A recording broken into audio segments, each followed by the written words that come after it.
aka MannyWolverine, as always. Guys, are Mr. Intros and Announcers Torch channel. And follow me on Twitter, Instagram, BShoot, Brighty, on Odyssey, Rumble, any of social media platforms I guess think I'm part of it too. Anyways, big ass news happened the other day, yesterday. Both of these were from yesterday, this one and the Witcher one, but Pokemon Company. Let me just say right now, I did hear about the news and a shitload of screenshots. I didn't look at any of the leaks for Brilliant Diamond, Shining Pearl. They came out last week, I think Saturday, earlier this week, Sunday. And since I was so fixated, unfortunately, that sad tragedy thing that happened and the whole Travis Scott Astro World thing that happened not too long ago, it's more my attention was on there compared to Pokemon Brilliant Diamond, Shining Pearl. That's why I got sidetracked. I think it was Saturday or Sunday. There was a bunch of freaking videos on Twitter all over the freaking damn place. I didn't watch any of it, so you don't see any Twitter posts from me for the next 3 weeks or 2 weeks. It's because I'm trying to avoid Pokemon Brilliant Diamond Shining Pearl because I want to play that freaking game my damn self and I wanted to get fucking ruined or spoiled for me. So this comes from Liam Croft from Push Square. I haven't read from Push Square and Nintendo Super in a long time. I never read from these guys before. I have no idea what their name is, but something Star, the next Shooks, or the Shook News. So it says, yeah, hacking group claims that a big PS5 breakthrough has been made. And I'm playing Kingdom Hearts 3 music in the background because right now it's Sony, but Nintendo's eventually going to get a piece of that pie for Kingdom Hearts. I think it's November, December comes out, or January next year. I think they port it to the Switch. It's pretty badass stuff. It won't be a Sony PlayStation 2, 3, 4, 5 game anymore. So it says FailOverfl0w. I've never heard of FailOverfl0w, so let's get it in. So it says, I haven't talked about Witcher news in like 2 years since like 2019. It's been a long ass time. Hacking group that goes by the name of FailOverfl0w has today claimed it's made a huge step, which was yesterday, in the breaking open the PS5, PlayStation 5 security. They say they hacked the PS5. That's fucking scary shit, but it is what it is. Let's move on. Twitter post covered by Eurogamer states that the collective has gained access to the internal PS5 root keys. The root keys. Holy shit. And this is some real stuff. Not a CPU expert, but man, I used to do computer engineering back in the day. Kind of rusty at it nowadays. But anyways, let's move on. It says we all, quote, symmetrically have PS5 root keys. It can all be obtained from a software including, it's crazy, including per console root keys. If you look hard enough, if the group is successful one day, the system may be completely jailbroken into. This comes from FailOverfl0w. It says, yeah, translation, there it is. Some real scary shit, man. Almost 130 replies. It didn't get ratio. It also goes on to say, as Eurogamer notes, FailOverfl0w is in the past. Oh wow, it's cracked PS3s wide open to cracked PS4s. I remember hearing about that. Firmware to run over the Nintendo Switch. Unfortunately, Sony sounds like it's a group knowing that another one bites the dust. Hacker group says, of course, Sony will most likely counteract with a PS5 firmware update, and also goes on to say, while the collectives work of these root keys doesn't seem to mean that the PlayStation 5 comparison just is compromised just yet. That the discovery is said to be one of the first steps in jailbreaking a console. That's why I didn't do some Xbox Series X and S, man, because remember they were computer motherboard company first. They were laptop computer CPU company before they were doing like freaking video game consoles and shit like that. But let's continue. And that's why they didn't get freaking hacked into as much, except for the Lizard Squad way back in 2012, 2013. Remember talking about that. That was one of my first video game industry news videos I did. It was one of the first 5 I think I did. It also goes on to say, screenshot shot is embedded in Twitter, but the tweet above claims that those very root keys, they can be used to reverse engine firmware that looks for exploiting and then possibly run unsigned codes on the PS5 system. That's pretty scary shit. FailOverfl0w also claimed that Sony, I guess it's the hacking organization's creepy ass site. I don't know if they're legit, if they're trolling, if they're real life. They might be real life. Also claims that Sony won't have an easy time preventing hackers from accessing the firmware update since the root key cannot be rotated easily. Yeah, so overall thoughts, views, and opinions. Anybody's got a PS5 video game console system right now, be extremely over alert. Be very over observant as hell. Do it. I don't care if you think it's OCD or freaking ADD or ADHD. I don't give a fuck. Just keep protecting that thing like it's your baby. That's all I gotta say about that. Let's get onto the Witcher news here. Witcher's actually not that bad, man. I watched a little bit of the freaking Netflix series of it. It's decent. I'll give it that. This comes from the Shock News. I thought it said the Shooker News. The next Witcher anime is way far into the future and probably still won't be an anime series. Comes from, got a credit to William Robert from the Shock News. Okay, look, Netflix is medicating you. So it also goes on to say, Netflix is I don't even know how you would say that word. Medicated? Mendaciated to you, Netflix is restrained. They're still talking about Witcher 5 anime news, which probably not going to be till 2022, 2023, next year or year after. The way they're making it sound, it might be 2023 or 2024, one of those years, if we don't get it during freaking 2022 next year. Let's continue.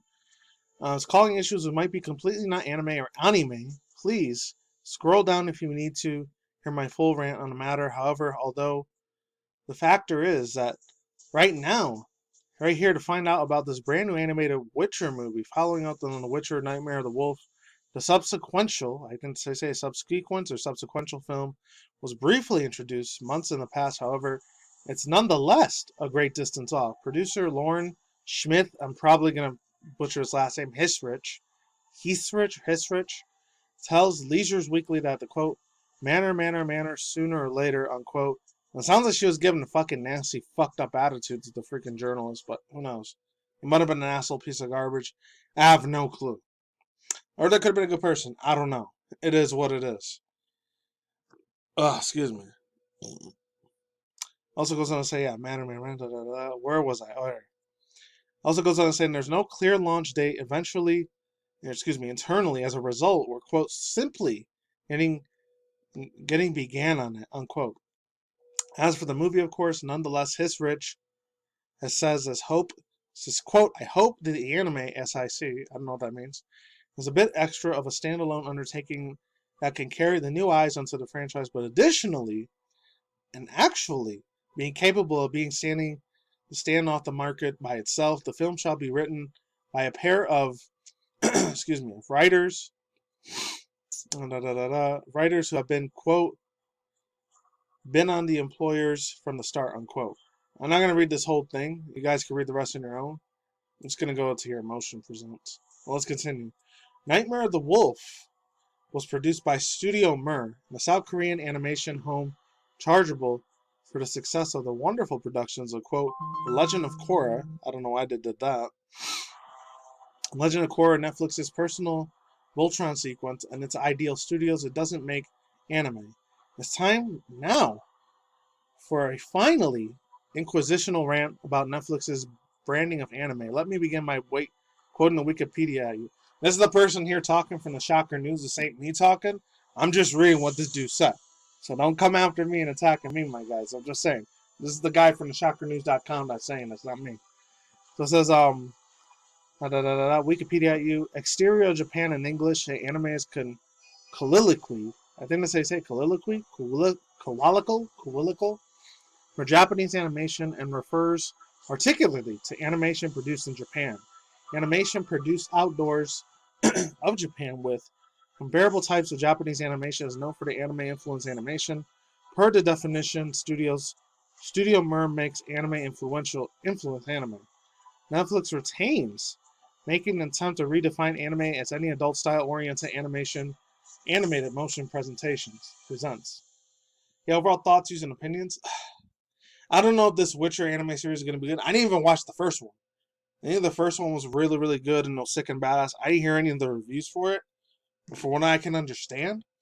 Unless it's going to be like something like the first Avatar or like Legend of Korra, or if it's Americanized or from Canada and it looks like anime, but it's like fake anime. Like, even the stuff from France, like Totally Spies. If any of you guys remember the mid-late 2000s when I used to watch that shit when I was middle school, high school, those Totally Spies and Code Lyoko, this Galaxy Star X, the Winx Club, Witch, all that stuff was from Jetix. It was like a cheaper Americanized European version looking at anime. It was a cheaper version of it, but some of the cartoons were good.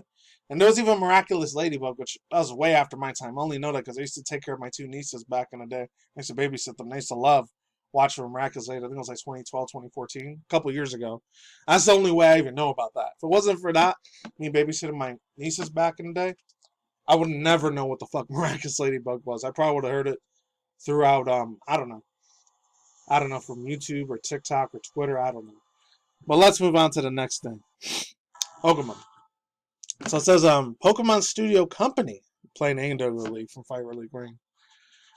This one's pretty fun. I haven't read for Nintendo Soup in like a couple months or a year. It's been a while. It's been a very, very long ass time. So it says the Pokemon Company partnering with Global Barricade for the Crystal Pokemon figures. So, yeah, like I said before, I know Brilliant Diamond Shine Pro News. I know it's a shitload of leaks and screenshots Saturday, Sunday when that happened. But like I said, I was fixated earlier in the video, like I said, the whole Travis Scott thing that happened, unfortunately, with the Astro World, 8 people passing away, sadly. And then they said, oh, there was drugs and fentanyl thing that unfortunately took those people's lives, which is real fucking sad if that's the case. So no Pokemon Brilliant Diamond Shine Pro News. Maybe I'll talk about it later when they do Legends Arceus. That's the one I'm a lot more extra hyped for compared to Brilliant Diamond Shine Pro. Because Silka, I don't really like the little chibi anime that they did. I really wish they would have went with fucking Sword and Shield animation. But, you know, I guess the Pokemon Company wanted to cater to little kids. How 14, 15 years ago, the little chibi anime looked. It's still kicking the nuts to me, personally. It knocked the wind out of me when I saw that shit. It still hasn't grown on me too much. I might talk about 1 or 2 leaks that came out with the pictures, but not the screenshots or videos. Don't expect any reaction from me on that. Reaction review segments. I'm not doing any of that. I know I got a copyright strike in 2019 from that before when I talked about the Pokemon Origins shit. When I was like, I think, what was it? It was like one of those Pokemon like mini like anime things. They did it for the Galar region.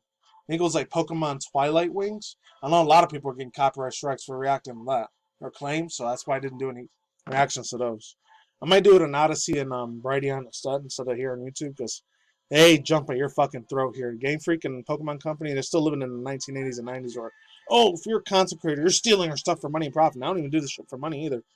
But let's get started. This comes from Yoda Rider. That's the person's username for Nintendo Soup. Pokemon Company is teaming up with French crystal manufacturer Barricade or Baccarat. I think it's Baccarat or Baccarat to create the Crystal Pokemon figurines 25th anniversary. This is something I feel like they would have did last year, but the pandemic, scandemic, the fake Rona shit that happened, or the snake bite with the DAXX that went down last year and still this year. I think that's the reason they didn't do TCG World Tournaments because everything got shut down, the conventions and all that. So that's probably what these little crystal things would look like if the first, second, third TCG, greatest Pokemon TCG players in the world, they probably would have won something like this last year. The whole world didn't shut down, but let's move on. Total of 3 figurines have been announced so far for the first Pikachu fragment, 11.8-inch tall sculpture of Pikachu by Hiroshi Furukawa. Hopefully I'm saying that right. Fujiwara. The figurine's greatest details retails $25,000. Holy shit, that's a lot. For me, that's a lot. And will be limited edition with those 25 copies produced. Hopefully it is, because this shit looks nice as hell. Honestly, it's a 5.7-inch crystallized Pikachu figurine and a 2.7-inch crystallized Pokeball. So I ain't made like the $3, $5, $10 cheap plastic one that I got. $440 or $410 for both of these. So that's like almost $900 or $825. That's a lot for me personally. Although slightly less stylized in the Pikachu fragment, that's what I meant to say. Both are retailing at a much more affordable price at $440 or $410. That depends on who you talk to. I'm just saying, just putting it out there. Both are retailing at a much more affordable price, like I just said. And it also goes on to say, also detailed are Barricats or Baka Cats. It sounds like Sussy Baka, like that, but Baka Cats. Official website. All 3 of these figurines will be available in the purchase or from the order of Baka Cat's flagship stores in Tokyo, of course, because they got the Pokemon Center over there in Nintendo World. It's like New York City. Paris, New York, probably for Nintendo World over there too. London, Hong Kong, and Singapore. What do you think about this? Let us know in the comments below. This looks really good. If you're rich as hell up the ass, you got Elon Musk, Jeff Bezos, Gil Bates, Evil Illuminati Warlord, Freemason motherfucker money. If you have any of that shit, hey, buy it. If you're a hardcore Pokemon fan, buy the crap out of this. I'm not even an endorser or an ambassador for Nintendo, but if I had that much money, if I was a rich-ass billionaire, I would totally buy 1,000 of these. All I gotta say for now, I'm out here. Peace out once again, ladies and gentlemen, Rosewood, fanboys and fangirls. Talks and I'll see you guys a day of a night, wherever universe out there. Take more future video game industry news and manga news, DC comic news, Twitter, Twitch drama news, and reaction videos. Peace out. Deuces, goodbye. See you.